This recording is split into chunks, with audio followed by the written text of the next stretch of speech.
Hi, welcome to credit account video series part 1। Credit accounts वो accounts होते हैं जिनमें आपके सारे क्रेडिट सोर्सेज लिस्टेड रहते हैं, जैसे कि आपके personal loan, home loan, active credit card accounts, BNPL accounts etcetera. India में क्रेडिट कार्ड सेल्स में 21% की ग्रोथ आई है ईयर ऑन ईयर, जबकि average hikes in salaries 8 to 12% के बीच में ही है। सोचने वाली बात। खैर, बात करते हैं क्रेडिट कार्ड्स की। जब इतनी जोरों शोरों से क्रेडिट कार्ड की सेल हो रही है तो जाहिर सी बात है बहुत सारे कंज्यूमर्स आंख बंद करके इन क्रेडिट कार्ड्स, इनके पर्क्स को देखकर इन्हें ले भी रहे हैं। बट आपको कुछ चीजें जानना बहुत ही जरूरी है, जैसे क्रेडिट कार्ड के कंपोनेंट्स, जैसे क्रेडिट कार्ड के लिमिट क्या है, क्रेडिट कार्ड के बिलिंग साइकिल क्या है, बिलिंग ड्यू डेट्स क्या है, मिनिमम ड्यू अमाउंट क्या है, एंड सबसे इंपॉर्टेंट बात, कितना % इंटरेस्ट हमें क्रेडिट कार्ड कंपनी चार्ज करने वाली है। एंड लास्टली, क्रेडिट कार्ड से क्या इंपैक्ट पड़ता है हमारे सिबिल स्कोर पे। फैक्ट नंबर 1, आपको हमेशा अपनी क्रेडिट कार्ड की लिमिट 30 to 40% ही यूज करनी है, उसके ऊपर नहीं जाना है। फैक्ट नंबर 2, क्रेडिट कार्ड्स आपको 45 to 50 डेज का टाइम देती है विदाउट एनी इंटरेस्ट ट्रांजैक्शन किए हुए अमाउंट को रीपे करने के लिए।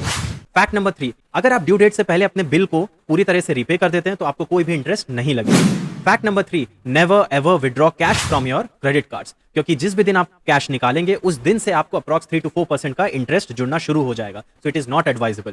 फैक्ट नंबर 4, आपके बिल में दो तरीके के अमाउंट होते हैं, एक जो कि आपने ट्रांजैक्ट किया यानी कि पूरा अमाउंट, और दूसरा होता है मिनिमम अमाउंट। आप दोनों ही अमाउंट पे कर सकते हैं एंड इससे आपको फायदा ये होता है कि आपके क्रेडिट स्कोर पे इसका फर्क नहीं पड़ता है, लेकिन हाँ, मिनिमम अमाउंट देने से आपके बैलेंस अमाउंट पे इंटरेस्ट जुड़ती रहेगी। तो जैसा कि हम बात कर रहे थे कि कैसे हम क्रेडिट कार्ड को यूज करें एंड किन बातों का ध्यान रखना चाहिए अगर हम क्रेडिट कार्ड अपने पास रख रहे हैं तो बात करते हैं क्रेडिट कार्ड के पर्क्स एंड बेनिफिट्स की, कि आखिर इतने ये पॉपुलर क्यों हो रहे हैं एंड क्या क्रेडिट कार्ड रखना अच्छी बात है। दोस्तों, हर चीज के दो पहलू होते हैं, एक अच्छा या बुरा। तो क्रेडिट कार्ड्स के भी ऐसे ही दो पहलू हैं। बुरा तब है जब आप क्रेडिट लिमिट ज्यादा यूज कर रहे हैं, टाइम टू टाइम रीपेमेंट सही नहीं कर पा रहे हैं एंड मिनिमम ड्यू अमाउंट पे कर रहे हैं, तो इन सारी चीजों की वजह से आपकी फाइनेंसेस बिगड़ सकती हैं। लेकिन पर्क्स भी बहुत हैं अगर आप इसको सही तरीके से इस्तेमाल करें। आजकल Amazon, Flipkart and offline stores पे भी बहुत सारे ऑफर्स आते हैं क्रेडिट कार्ड्स पर, जो कि आप रिटेल ट्रांजैक्शंस पे 5%, 10% तक की डिस्काउंट पा सकते हैं, इंस्टेंट कैशबैक्स पा सकते हैं।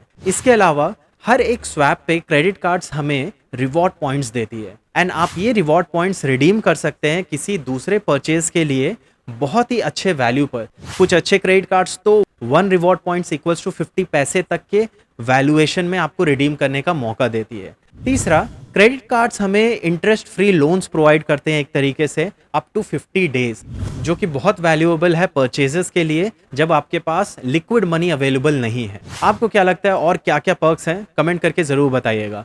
तो दोस्तों, इस वीडियो में हम बात करेंगे सिबिल की एंड ये इतना ज्यादा इंपॉर्टेंट क्यों हो गया है पिछले कुछ सालों से। तो दोस्तों, सिबिल एक कंपनी है जो हम सब की फाइनेंशियल रिकॉर्ड बना के रखती है। वो एक तरीके का अकाउंटेंट है जो हमारा खाता बना के रखा है, जिसमें हमारी payment history and everything mentioned रहती है। एंड जब भी कोई एक फाइनेंशियल इंस्टीट्यूशंस लाइक बैंक, जिनके पास हम लोन लेने के लिए जाते हैं, वो उनसे इंक्वायरी करते हैं हमारे पेमेंट हिस्ट्री के बारे में, जो कि एक पॉइंट के रूप में, एक नंबर के रूप में बैंक को प्रोवाइड करती है एंड बैंक डिसाइड करती है कि वो हमें लोन देगी कि नहीं। 5 सबसे इंपॉर्टेंट चीज है जो आपके सिबिल हिस्ट्री को बनाती है, बिगाड़ती भी है, एंड अगर आप इन पे ध्यान रखेंगे तो आपकी सिबिल बढ़ती ही जाएगी। पहला है टोटल क्रेडिट लिमिट यूटिलाइजेशन। आपके पास 5 क्रेडिट कार्ड हो, 6 क्रेडिट कार्ड हो, उनके जितने भी टोटल लिमिट हो, आपको उनके 30 से 40% तक के लिमिट को ही यूज करना है, उसके ऊपर नहीं जाना है, नहीं तो आपके सिबिल पे असर पड़ेगा। Second, payment history. आप लोन लेते हैं और सही टाइम पे ईएमआईज भर रहे हैं कि नहीं, अगर आपने कोई मिस किया कि नहीं, ये सारी चीज पेमेंट हिस्ट्री के तहत आती है एंड इसमें कुछ भी गड़बड़ी हुई तो आपकी सिबिल इफेक्ट हो। तीसरा है एज ऑफ क्रेडिट हिस्ट्री, यानी कि अगर आप कोई क्रेडिट कार्ड रखे हैं बहुत टाइम से या आप कोई पर्सनल लोन चला रहे हैं लेकिन आप पेमेंट टाइम टू टाइम करते हैं, तो ये जो एज ऑफ क्रेडिट हिस्ट्री है, ये एक बहुत ही पॉजिटिव मार्कर है आपके सिबिल स्कोर के लिए। चौथा है number of account. It is suggested to keep your accounts below 8, यानी कि आप 6 क्रेडिट कार्ड लिए हैं, एक पर्सनल लोन लिए है एंड एक होम लोन लिए, तो आपके टोटल 8 अकाउंट्स हो गए। कोशिश करिए इसी 8 में ही एडजस्ट करने के लिए, क्योंकि अगर आप इसके ऊपर जाएंगे तो टू मेनी अकाउंट्स के वजह से आपके सिबिल पे इफेक्ट पड़ सकता है। And finally,